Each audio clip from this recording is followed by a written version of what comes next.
Hi, I'm Zia Makatini, and I'll be reading Henry's Freedom Box by Ellen Levine and Kadir Nelson.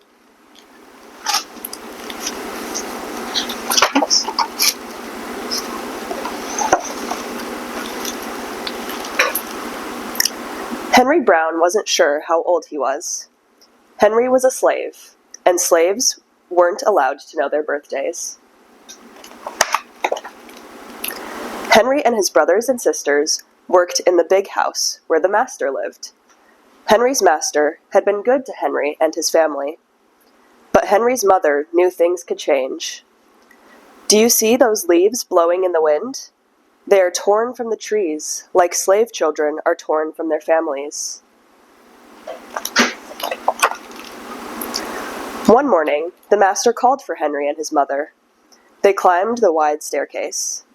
The master lay in bed with only his head above the quilt. He was very ill.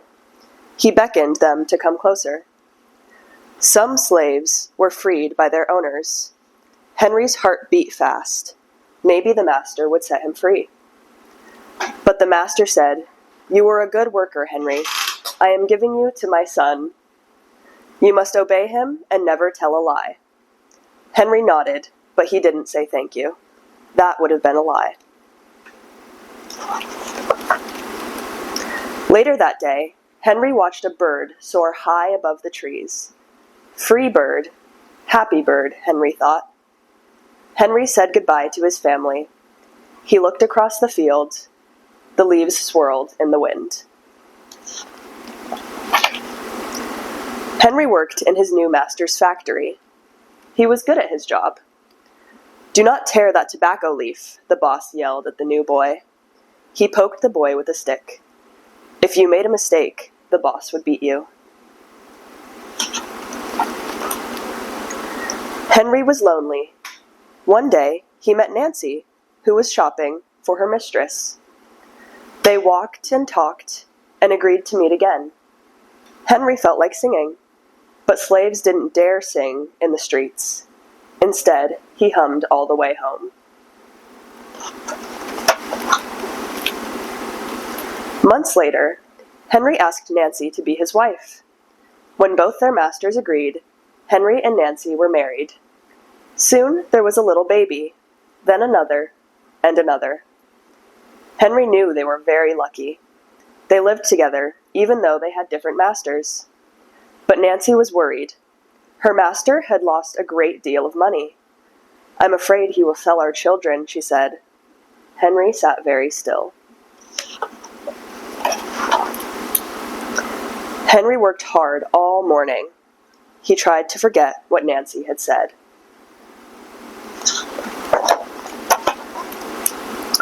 His friend James came into the factory.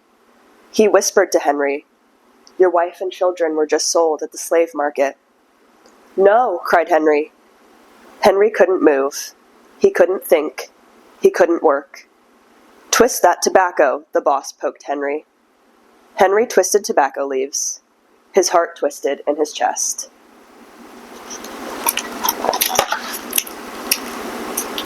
At lunchtime, Henry rushed to the center of town. A large group of slaves were tied together. The owner shouted at them. Henry looked for his family. "Father! Father!" Henry watched his children disappear down the road. Where was Nancy? He saw her the same moment she saw him. When he wiped away his tears, Nancy, too, was gone.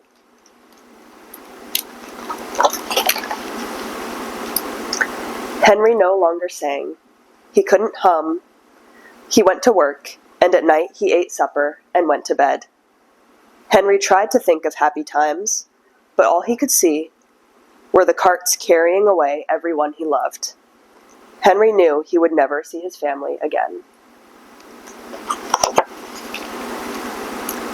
Many weeks passed. One morning, Henry heard singing. A little bird flew out of a tree into the open sky, and Henry thought about being free. But how? As he lifted a crate, he knew the answer. He asked James and Dr. Smith to help him.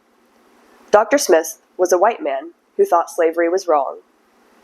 They met early the next day at an empty warehouse. Henry arrived with a box. "I will mail myself to a place where there are no slaves," he said. James stared at the box, then at Henry. "What if you cough and someone hears you?" "I will cover my mouth and hope," Henry said. Dr. Smith wrote on the box, "To William H. Johnson, Arch Street, Philadelphia, Pennsylvania." Henry would be delivered to friends in Philadelphia. Then he printed on the crate in big letters, "This side up with care." Henry needed an excuse to stay home, or the work boss would think he had run off. James pointed to Henry's same sore finger, but Henry knew it wasn't bad enough. He opened a bottle of oil of vitriol. "No!" cried James. Henry poured it on his hand. It burned his skin to the bone. Now the boss would have to let him stay home. Dr. Smith bandaged Henry's hand. They arranged to meet the next morning at 4 o'clock. The sun was not yet up when Henry climbed into the box. "Ready," he said. James nailed down the lid. Dr. Smith and James drove to the station. The railway clerk tipped the box over and nailed a paper to the bottom. Dr. Smith begged the clerks to be careful, but they didn't listen. They threw the box into the baggage car.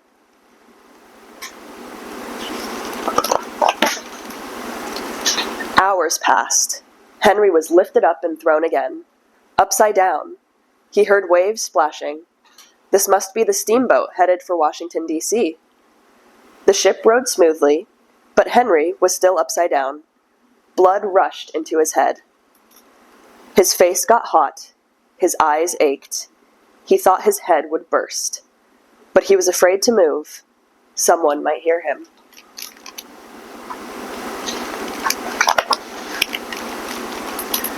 "I'm tired of standing," someone said. "Why don't we move that box and sit on it?" said another. Henry held his breath. Could they be talking about his box?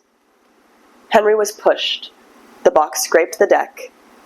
Now he was on his right side, now on his left, and suddenly, right side up.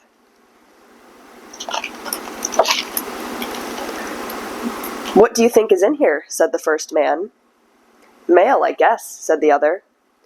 "I am mail," thought Henry, "but not the kind they imagine." Henry was carried off the steamboat and placed it in a railroad car, this time head up.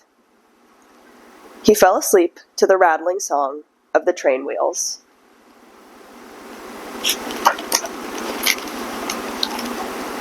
He awoke to loud knocking. "Henry, are you all right in there?"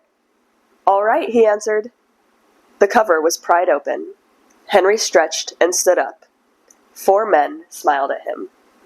"Welcome to Philadelphia." At last, Henry had a birthday. March 30th, 1849. His first day of freedom. And from that day on, he also had a middle name. Everyone called him Henry Box Brown. The end.